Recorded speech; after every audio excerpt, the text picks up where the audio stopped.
Comme chaque vendredi, notre invité est un journaliste sportif. Il s'agit de Henri Akodo. Avec lui, nous allons parler du football éliminatoire Qatar 2022. Le Togo et le Sénégal font un match nul à Lomé. On va également parler du Brésil, des éliminatoires donc du Qatar 2022. Le Brésil est déjà qualifié selon son entraîneur titre. Et puis football, Liga Cristiano pourrait revenir, mais chez l'ennemi juré, le Barça. Bien sûr, Henri Akodo, bonjour, vous allez bien? Bonjour Michel Glory Samuel Takpa, bonjour à nos chers amis téléspectateurs. Match nul, un but partout entre le Sénégal et puis le Togo au stade de Kégué. C'était jeudi, vous étiez au stade. Alors, comment vous analysez cette rencontre, Henri? Il faut préciser que je n'étais pas au stade, Ouais. j'étais occupé, bien Mhm. évidemment, au niveau d'une télévision sœur Mhm. pour pouvoir décrypter cette rencontre. Et cette rencontre était très attendue des deux côtés. Le Sénégal qui avait déjà obtenu, composté son ticket pour les playoffs à l'issue de la quatrième journée avec une victoire face à la Namibie 3 buts à 1, avait fait le déplacement à Lomé pour défier le Togo, la sélection nationale togolaise, qui n'avait plus rien à jouer dans ces éliminatoires-là, parce que relégué à quasiment 8 points du Sénégal avant cette rencontre. Le Togo qui était classé troisième avant cette rencontre parce que la Namibie avait fait un match nul avec le Le Congo-Brazzaville. Congo-Brazzaville. Et donc, il s'agissait pour le Togo de préparer les prochaines séances, notamment les éliminatoires de la CAN 2023. Et Paulo Duarte et ses hommes ont abordé cette rencontre avec beaucoup d'envie, beaucoup de détermination, d'engagement, de sérieux et d'application. Mhm. On l'a vu également c'était perceptible dans le 11 entra qu'il a aligné, une équipe en un 4-2-3-1 avec ce tandem dans l'an-2, Nyama Akate et Alexis Romao et devant le quatuor offensif composé de Hilas Bebou, le joueur de Fnaim, sur les ailes, Plaka Fessoumem et Nan Richard qui était la surprise de ce 11 entrant devant un certain Kevin Denke qui bénéficiait d'une place de titularisation parce qu'il est dans une bonne dynamique. En ce moment, il a marqué un but face à son club le week-end dernier. Et donc, le Togo, qui avait bien entamé cette rencontre, là, face à une formation sénégalaise en un 4-4-2, avec en défense centrale la paire Halidou Koulibaly et Pape Abou Sissé. Une défense qui avait eu du mal à trouver ses repères. Les Togolais ont essayé d'enquiquiner, de déranger cette formation sénégalaise par le jeu court combiné dans les petits espaces.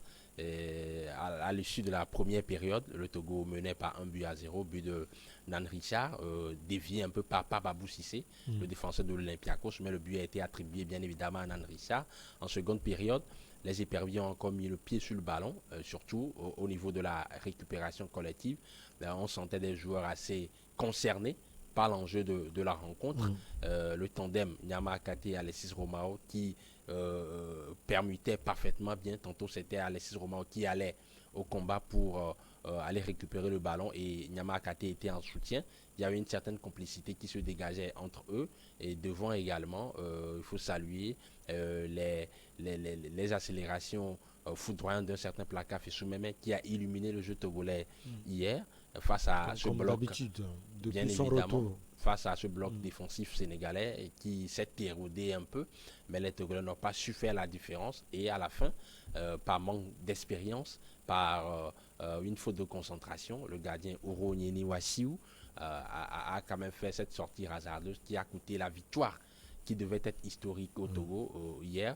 Il faut rappeler que la dernière rencontre que le Togo avait jouée face au Sénégal au stade de Kégué avant cette rencontre d'hier, ce fut le 20 juin 2004 et ces fameux éliminatoires de la Coupe du Monde jubilé Cannes Coupe du Monde 2006 où le Togo avait battu le Sénégal 3 buts à 1. Le scénario se dessinait hier lorsque Ouronyeni a commis cette bévue et à la fin, c'est une équipe sénégalaise qui est revenue à la marque, un but partout, une défaite un match nul Un match au nul. goût d'une défaite pour le Togo parce que le Togo a mis en difficulté cette équipe sénégalaise tout au long de la partie.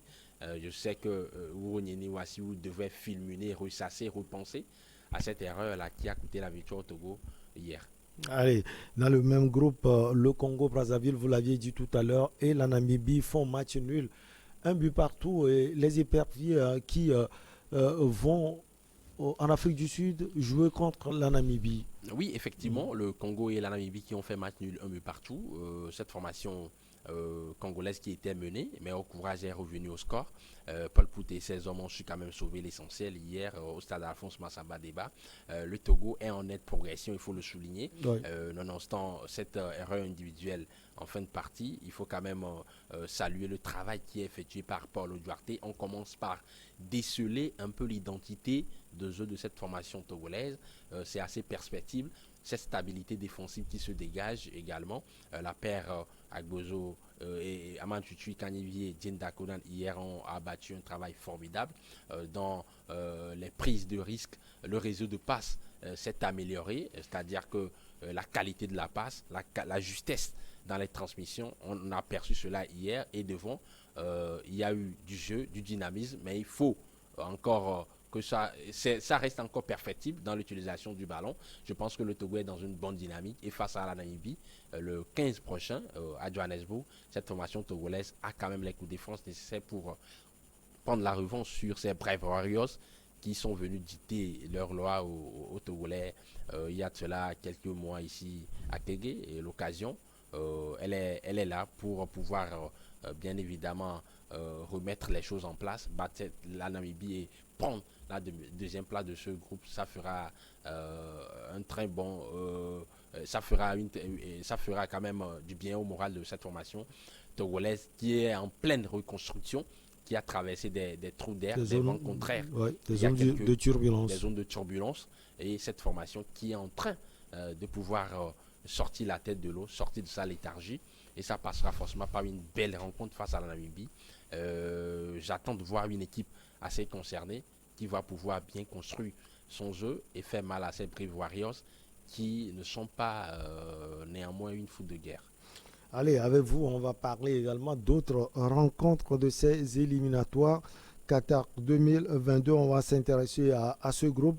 Le groupe J, le Bénin a battu Madagascar à domicile à Cotonou, donc 2 buts à 0 pour les hommes de Michel Desuet. Ça vous fait rire, je sais que vous aimez beaucoup la formation béninoise. Oui, effectivement, il faut l'avouer, c'est une formation que j'affectionne tant, mais pour être objectif, il faut quand même préciser que les écureuils méritent amplement cette belle victoire hier au stade de l'amitié général Mathieu Kérékou de Cotonou. Le Bénin qui avait subi une défaite cuisante lors de la dernière journée face à la formation tanzanienne sur ces mêmes installations a su quand même rectifier le tir.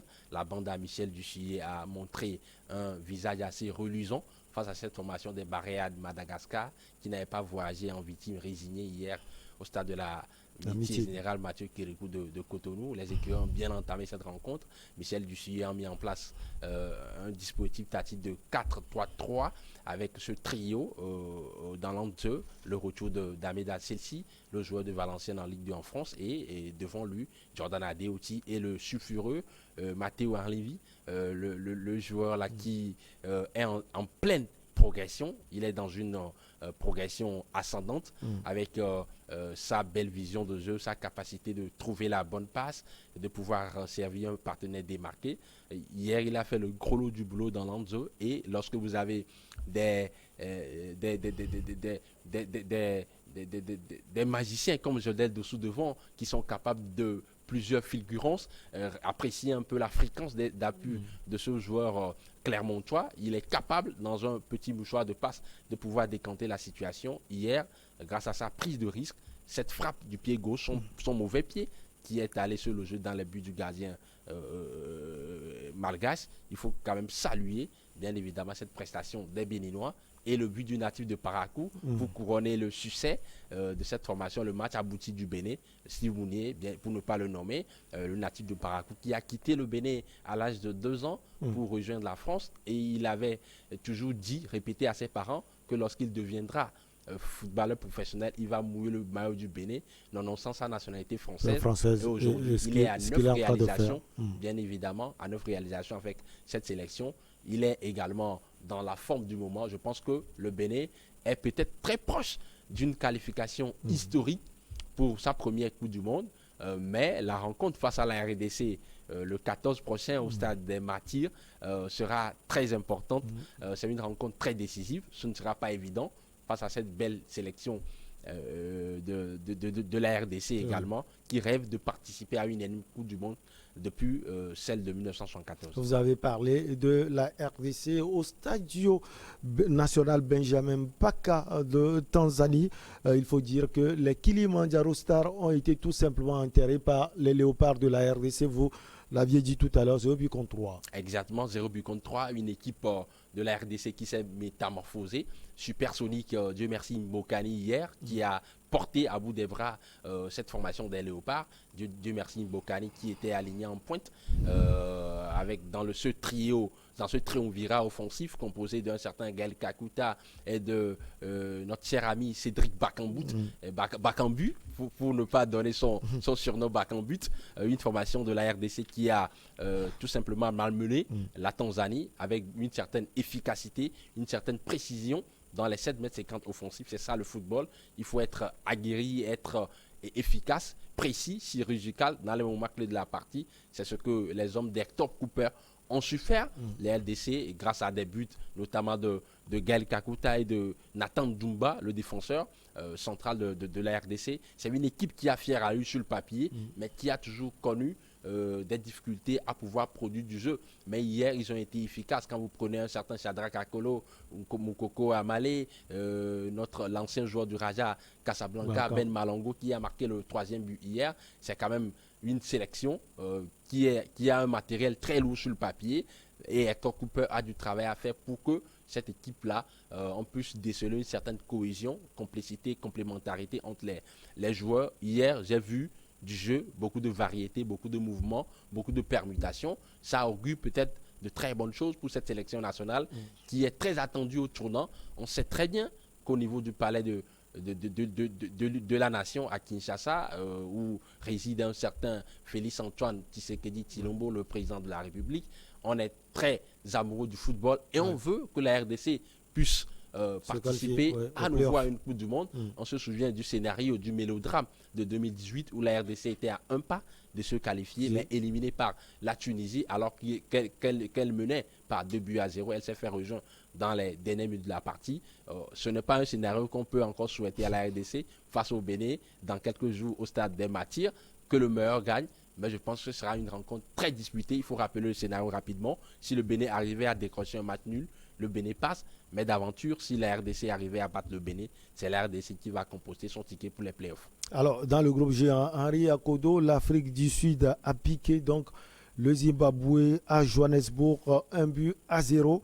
Et puis les Wallai, l'équipe nationale d'Éthiopie fait match nul avec les Black Stars du Ghana à Addis Abeba, 1 but partout.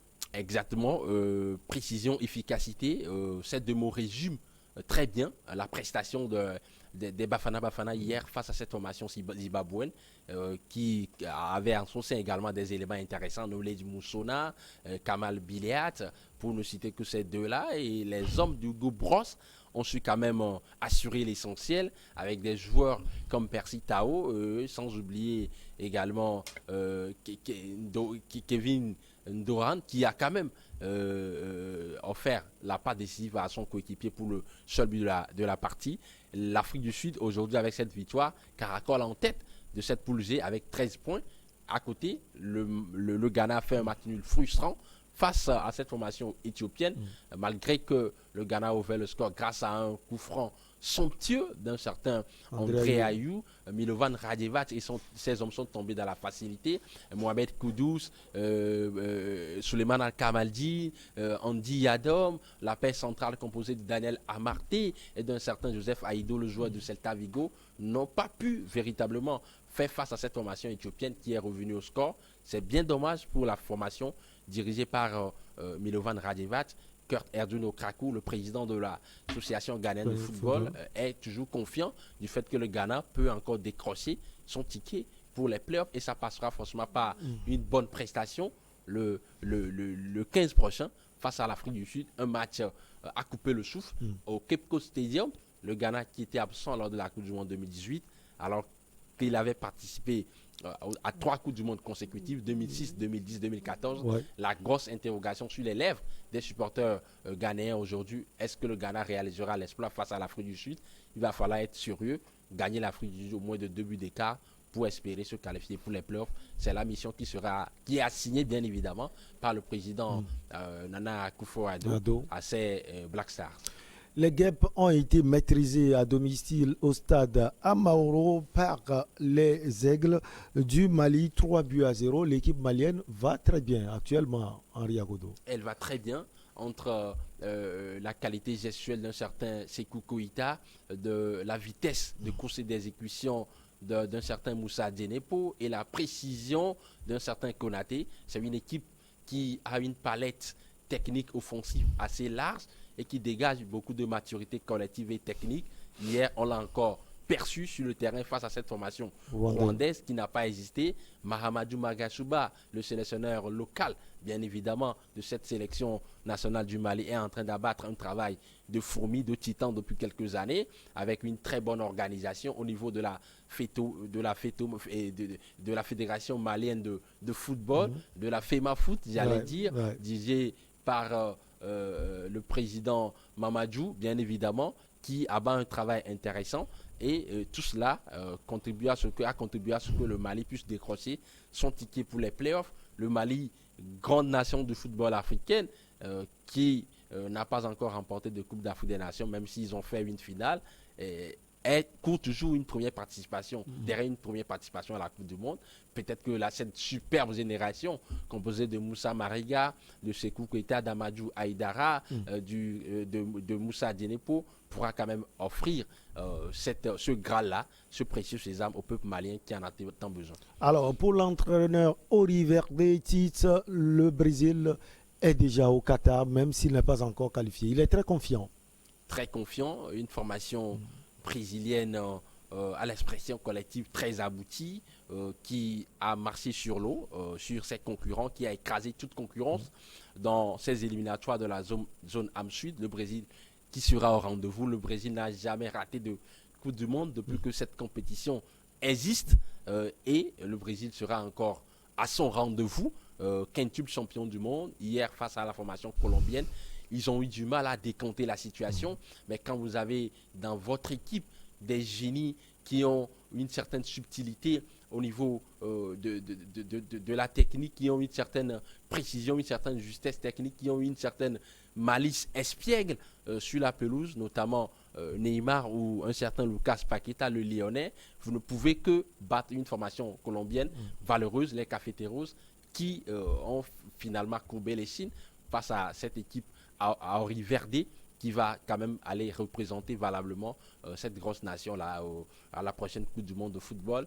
Tite, il est satisfait, mais et bien évidemment, on doit le lui concéder, parce que ce n'est pas quand même évident de pouvoir terminer, de pouvoir décrocher son ticket pour la Coupe du Monde.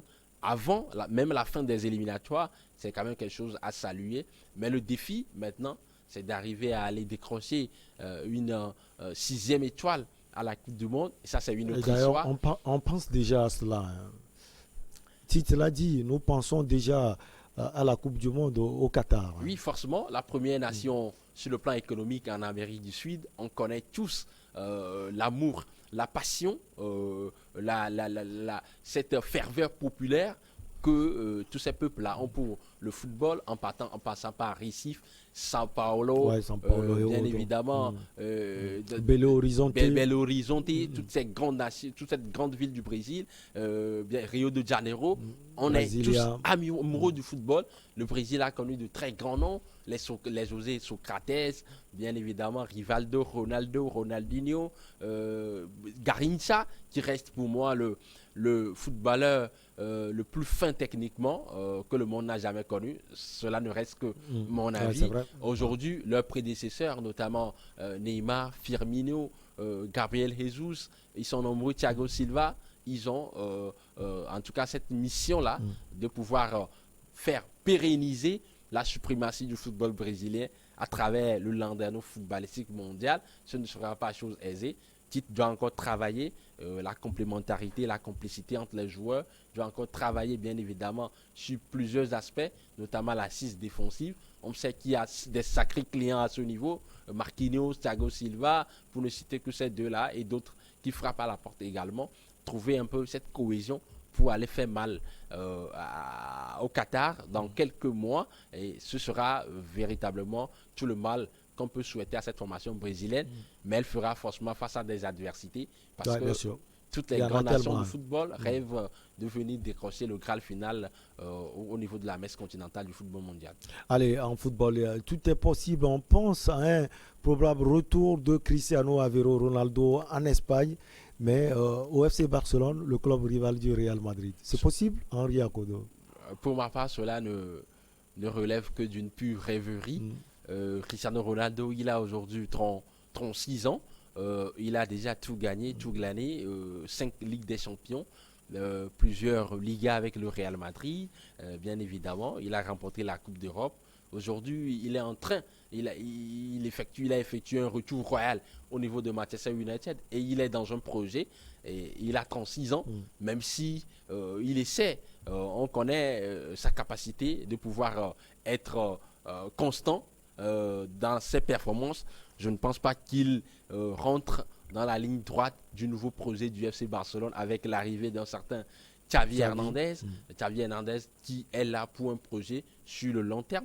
Bien évidemment, on sait très bien qu'il est là pour pouvoir implémenter sa science du football à ces jeunes gamins qui arrivent du centre de formation, notamment Gavi, Riqui Puig, bien évidemment, et Ansu Fati, pour permettre au FC Barcelone de retrouver son passé glorieux. Et ce n'est pas Cristiano Ronaldo qui est au soir de sa carrière qui peut rentrer facilement dans ce projet. Je pense qu'il y a une distorsion, une dichotomie entre bien évidemment la posture, le statut de Cristiano Ronaldo et le contexte qui n'est pas favorable aujourd'hui au FC Barcelone. Allez, on connaît aussi les rivalités entre le FC Barcelone et le Real Madrid. Figo l'avait fait, et c'était direct, un transfert du FC Barcelone au Real, et ça entraînait tellement de choses. Les supporters du Barça n'ont pas apprécié. Exactement, ce n'était pas dans le même contexte, c'était dans les années 2003 précisément, où le président, bien évidemment, l'actuel président Florentino Pérez avait repris le club et il voulait former une équipe d'une constellation de stars, les Galatis justement. Merci de m'avoir prêté le mot, bien évidemment. Et donc, à ce niveau-là, il a quand même essayé de pouvoir ratisser l'as et d'aller décrocher ses étoiles un peu partout, notamment Luis Figo, qui priait du côté du FC Barcelone. Et dans cette équipe dirigée par cet entraîneur à l'époque, j'oublie un peu le nom m'échappe aussi. Bien évidemment. Et donc, c'est pas le même contexte, il faut le préciser. Aujourd'hui, Cristiano Ronaldo, il a 36 ans, alors que Figo, il avait moins de 25 ans. Alors lorsqu'il avait rejoint cette formation du FC Barcelone, du Real Madrid, à l'époque, ce n'est plus le même contexte. Si cela arrivait, bien évidemment, ça va secouer la presse internationale et les supporters, mais je suis certain absolument que cela ne reste qu'une pure rêverie et que ça ne va pas se matérialiser, ce projet-là.